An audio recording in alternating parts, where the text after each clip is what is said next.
இந்தியாவிலே மிக பழமையான கோவில் அப்படின்னு பார்த்தீங்கன்னா தஞ்சாவூர் கோவில் நினைக்கிறீங்களா? கண்டிப்பாக கிடையாது.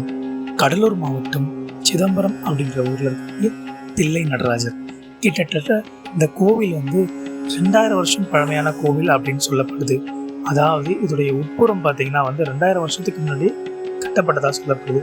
அதுக்கப்புறமா இதோடைய வெளிப்புறம், அதாவது வெவ்வேறு காலகட்டத்தில் வெவ்வேறு மன்னர்களால் இந்த கோவில் கட்டப்பட்டிருக்கு. அதாவது இந்த கோபுரமாக இருக்கட்டும், இங்கே இருக்கக்கூடிய குளமாக இருக்கட்டும், ஆயிரங்கால் மண்டபங்கள், அதே மாதிரி இங்கே இருக்கக்கூடிய சிற்பங்கள் எல்லாமே வெவ்வேறு காலத்தில் வெவ்வேறு மன்னர்களால் இந்த கோவில் கட்டப்பட்டிருக்கு. அதாவது பார்த்திங்கன்னா சோழ மன்னர்களால் இந்த கோவில் மிக சிறப்பாக ஆளப்பட்டிருக்கு. இன்னைக்கு நம்ம தில்லை நடராஜர் கோவிலை தான் சுற்றி பார்க்க போகிறோம். நீங்கள் பார்த்துட்டு இருக்கிறது Astro Vlogs and welcome back to the channel.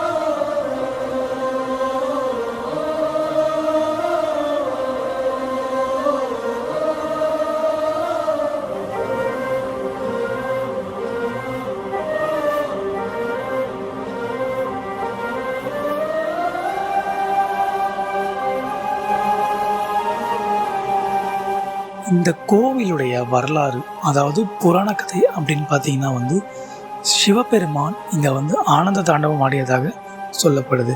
அவர் ஆனந்த தாண்டவம் ஆடியதை பார்வதியும் விஷ்ணுவும் நந்தியும் பதாஞ்சலி முனிவர் ஆகியோர் இந்த இடத்துல பார்த்ததா சொல்லப்படுது. அதே மாதிரி சிவபெருமான் புரிஞ்ச அந்த ஆனந்த தாண்டவத்தை சிற்றபையில் நிகழ்ந்ததாக நம்பப்படுகிறது.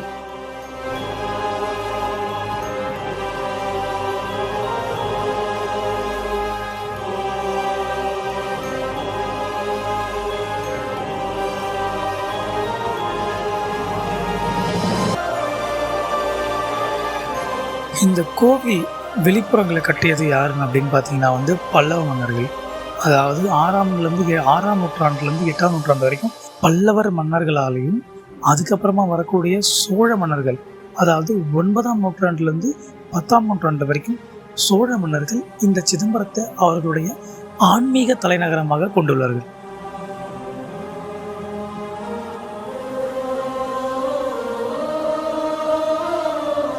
இந்த கோவிலுக்கு சோழர் காலத்தில் மிகச்சிறந்த முறையில் தானங்கள் செய்யப்பட்டிருக்கு. அதாவது நிலமாகட்டும், நகைகளாகட்டும், அதே மாதிரி இந்த கோவிலுடைய கனக சபை, அதாவது ராஜராஜ சோழன் காலத்தில் தான் இங்கே இருக்கக்கூடிய கனக சபை கட்டப்பட்டதாக சொல்லப்படுது.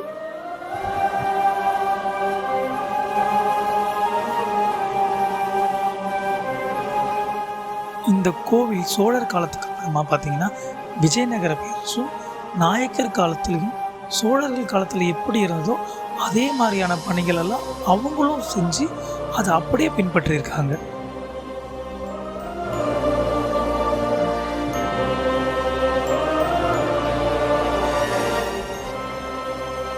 இந்த கோவிலில் இருக்கக்கூடிய ஒரு சில விசேஷங்களில் பார்த்தீங்கன்னா 5 சபைகள் இந்த கோவிலில் முக்கியமான சபையாக பார்த்தோம். முதலாவதாக பார்த்தீங்கன்னா சிற்றபை, அது ஞானத்தை குறிக்கிறதா சொல்லணும். அதுக்கப்புறமா கனக சபை, அது பொன்னம்பலம் இருக்கக்கூடிய அரங்கமாக சொல்லப்படுது. அப்புறமா ருத்திய சபை, இது நடனமாடிய அரங்கம் அப்படின்னு சொல்லப்படுது. அதுக்கப்புறமா தேவ சபை, இது தெய்வ சபை அப்படின்னு சொல்லப்படுது.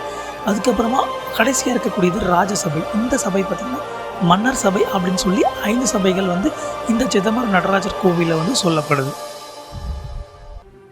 ஒரு வாட்டி ராஜராஜ சோழன் என்ன பண்ணுறாருன்னு பார்த்தீங்கன்னா அவருக்கு ஒரு விஷயம் தெரிய வருது. தேவார பாடல்கள் சிதம்பரம் தில்லை கோவிலில் தான் இருப்பதாக அவருக்கு ஒரு நியூஸ் போகுது. ஸோ அவர் அப்புறமா என்ன பண்ணுறாருன்னு பார்த்தீங்கன்னா அவர்களுடைய படையிலேருந்து ஒரு ஆளை அனுப்பி இந்த சிதம்பரம் கோவிலில் இருக்கக்கூடிய அந்த தேவார பாடல்களை எடுத்துகிட்டு வரும்படி ஆணையிடுறாரு. ஆனால் இந்த தில்லைவாழ் அந்தணர்கள் அந்த தேவார பாடல்களை கொடுக்க மாட்டோம் அப்படின்னு சொல்கிறாங்க. ஏன் அப்படி சொல்கிறாங்கன்னா, இதை வந்து அப்பர் வந்து கேட்டால் மட்டுமே நாங்கள் கொடுக்கலாம் அப்படின்னு சொல்கிறாங்க. ஆனால் அப்பர் சுந்தர திருஞான சம்பந்தர் இவர்கள் பார்த்திங்கன்னா வந்து 7ஆம் நூற்றாண்டில் வந்து விசேதாக சொல்லப்படுது. ஆனால் ராஜராஜ சோழனுடைய காலம் பார்த்திங்கன்னா வந்து 9ஆம் நூற்றாண்டு. ஸோ இதற்கு அப்புறமா ராஜராஜ சோழன் என்ன பண்ணுறாருன்னு பார்த்திங்கன்னா, புத்திசாலித்தனமாக ஒரு விஷயம் பண்ணுறாரு. என்ன பண்ணுறாருன்னா, இந்த அப்பர் சுந்தர திருஞான சம்பந்தர் இவர்களுடைய சிலைகளை படித்து கொண்டு போய் கொடுத்து, ஸோ இப்போ வந்து இவங்க வந்துட்டாங்க, ஸோ நீங்கள் தேவாரம் பாடல்களை வந்து இப்போ கொடுங்க அப்படின்னு சொல்கிறாங்க.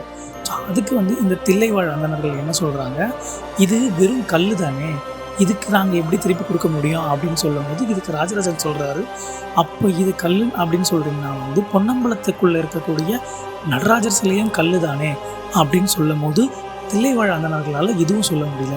அதுக்கப்புறமா என்ன பண்ணுறாங்க, அந்த தேவார பாடல்களை கொடுக்குறாங்க. ஆனால் அந்த தேவார பாடல்களில் முழுசாக வந்து சேரல. ஒரு சில விஷயங்கள் இல்லாமல் முக்கால்வாசியான தேவார பாடல்கள் வந்து கரையானால் அரிக்கப்பட்டிருக்கு. அதுக்கப்புறமா எஞ்சிய விஷயங்கள் மட்டும்தான் வந்து இந்த காலத்தில் கூட நம்ம பார்க்கக்கூடிய தேவார பாடல்களாகவே இருக்குது. பஞ்சபூத ஸ்தலங்களில் ஒரு ஸ்தலமான இந்த தில்லை சிதம்பரம் கோவில் பார்த்திங்கன்னா வந்து ஆகாய ஸ்தலம் அப்படின்னு சொல்லி பார்க்கப்படுது. அதே மாதிரி இந்த கோவிலில் இருக்கக்கூடிய ஒரு சில விஷயங்கள் எல்லாமே மனிதனுடைய உடம்புல எப்படி இருக்குமோ அதன்படியே இந்த கோவில் வந்து கட்டப்பட்டதாக சொல்லப்படுது. அதாவது இறைவன் இருக்கக்கூடிய பொன்னம்பலம் அது வந்து மனிதனுடைய இதய பகுதி இருக்கக்கூடிய இடத்துலையும், அதே மாதிரி அந்த பொன்னம்பலத்துக்கு மேலே இருக்கக்கூடிய அந்த தங்க ஓடுகள் அது வந்து 26,000 தங்க ஓடுகள். அதாவது ஒரு நாளைக்கு மனுஷன் வந்து எவ்வளோ நேரம் மூச்சு விடுவாங்க அந்த கணக்குப்படி அந்த தங்க ஓடுகள் வேயப்பட்டதாக சொல்லப்படுது. அதே மாதிரி அந்த தங்க ஓடுகள் வேயப்பட்ட இதற்கான ஒரு ஆணிகள் 72,000 ஆணிகள். இந்த ஆணிகள் வந்து பார்த்திங்கன்னா வந்து மனிதனுடைய நாடியுடைய கவுண்ட்டை வந்து குறிக்கிறதா வந்து சொல்லப்படுது. அதே மாதிரி இறைவனுடைய கனகசபை அந்த படிக்கட்டு வந்து 5 படிக்கட்டாக சொல்லப்படுது. அந்த படிக்கட்டுடைய அர்த்தம் என்னன்னா ஓம் நம சிவாய அப்படின்னு பொருள்படுது. இந்த தில்லை நடராஜர் கோவில் இந்த இரவு வேளையில் மிகவே அழகாகவும் மிக அற்புதமாகவும் காட்சியளிக்குது.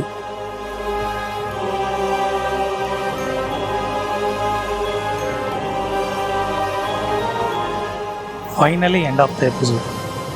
இந்த சிதம்பரம் நடராஜர் கோயிலை நீங்கள் முழுசாக சுற்றி பார்த்துருக்கீங்கன்னு நினைக்கிறேன். இந்த வீடியோ பிடிச்சிருந்தா லைக் பண்ணுங்கள், ஷேர் பண்ணுங்கள், மறக்காமல் சப்ஸ்கிரைப் பண்ணுங்கள்.